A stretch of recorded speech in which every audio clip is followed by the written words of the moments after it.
বিশেষ করে তো ভ্যালেন্সিয়ার গোলকিপার ৮টা সেভ, ম্যান অফ দ্য ম্যাচও হয়েছে তিনি। ৮টা সেভ, 5টা ইনসাইড দ্য বক্স, একটা পেনাল্টি সেভ। ভাই পুরো মাথা খারাপ করে পারফরমেন্স করছে। আসসালামু আলাইকুম, কেমন আছেন সবাই? গতকাল রাতে রিয়াল মাদ্রিদেরও খেলা হয়েছে, বার্সেলোনারও খেলা হয়েছে লা লিগার। কালকের ম্যাচটা রিয়াল মাদ্রিদের জন্য খুবই ইম্পর্টেন্ট ছিল, বার্সেলোনার জন্য কিছুটা কম ইম্পর্টেন্ট ছিল, কারণ বার্সেলোনা রিয়াল মাদ্রিদ থেকে টেবিলে এগিয়ে ছিল।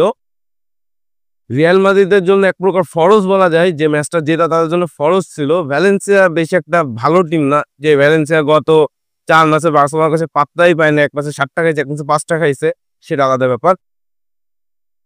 রিয়াল মাদ্রিদ এই ম্যাচটা খুব সহজভাবে জিতে যাওয়ার কথা ছিল, যেখানে তারা পিছিয়ে গেছিল প্রথমেই ফার্স্টে একটা গোল খেয়ে।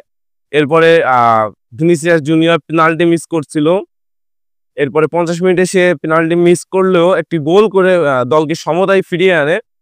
বাট লাস্ট মুহূর্তে ব্যাড লাকি বলতে বলা চলে তাদের, যে 96 মিনিটে অ্যাডেড টাইমে, স্টপেজ টাইমে রিয়াল মাদ্রিদ গোল খেয়ে 2-1 গোলে পরাজয় বরণ করা লাগছে তাদের। অন্যদিকে আবার বার্সেলোনা খেলা ছিল রাতে 1টার সময়। বার্সেলোনা খুব ভালোই শুরু করছিল ম্যাচটা, 1 গোলে তারা এগিয়েও গিয়েছিল। গাভি দুর্দান্ত একটা গোল করছিল, বাট পরবর্তীতে কর্নার থেকে লোসেলসের এক দুর্দান্ত বাড়িয়ে দেওয়া বল থেকে হেডে গোল করে রিয়াল বেতিস সমতায় ফেরে। পরবর্তীতে আর কোনো টিমই গোল দিতে পারে নাই, ফলশ্রুতিতে খেলা ড্র হয়েছে।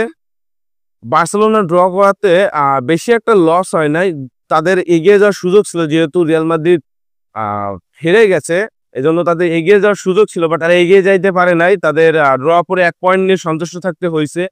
মেইন কথা হচ্ছে ভ্যালেন্সিয়ার গোলকিপার এবং রিয়াল বেতিসের গোলকিপার, যে ভাই কালকে কি খেয়ে মাঠে নামছিল আল্লাহ মাহবুদই ভালো জানে। বিশেষ করে তো ভ্যালেন্সিয়ার গোলকিপার 8টা সেভ, ম্যান অফ দ্য ম্যাচও হয়েছে তিনি। 8টা সেভ, 5টা ইনসাইড দ্য বক্স, একটা পেনাল্টি সেভ। ভাই পুরো মাথা খারাপ করে পারফরমেন্স করছে। আমি যখন দেখতেছিলাম 3টা পুরো ইজি গোল, ইজি হওয়া গোল সেভ হয়ে গেছে, মানে সেভ দিয়ে দিছে।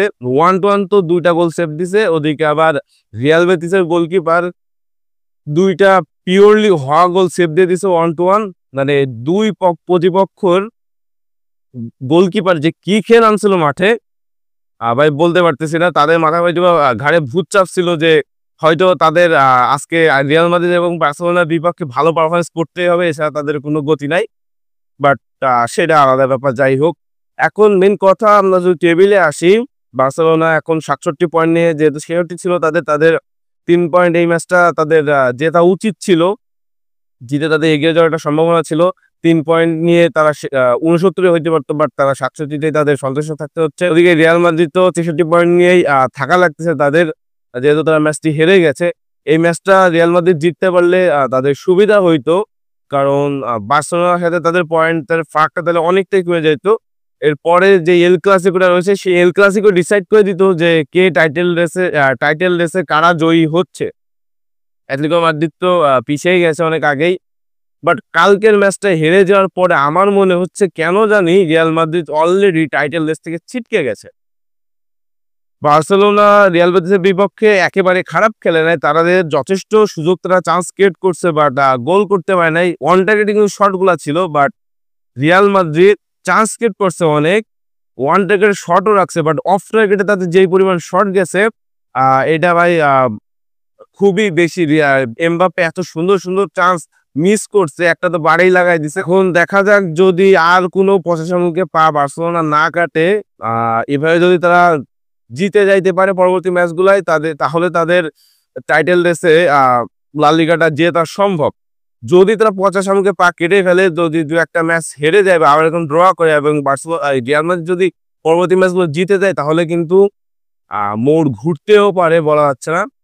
বাট রিয়াল মাদ্রিদে যে পারফরমেন্স দেখলাম, ডিফেন্সের খুবই দুর্বল হয়ে গেছে। ডিফেন্স বললেই চলে। রুডিগার ব্যাক করে ভাই কোনো লাভ হলো না, লুকাস ভাস্কেসও ব্যাক করে কোনোই লাভ হয় নাই।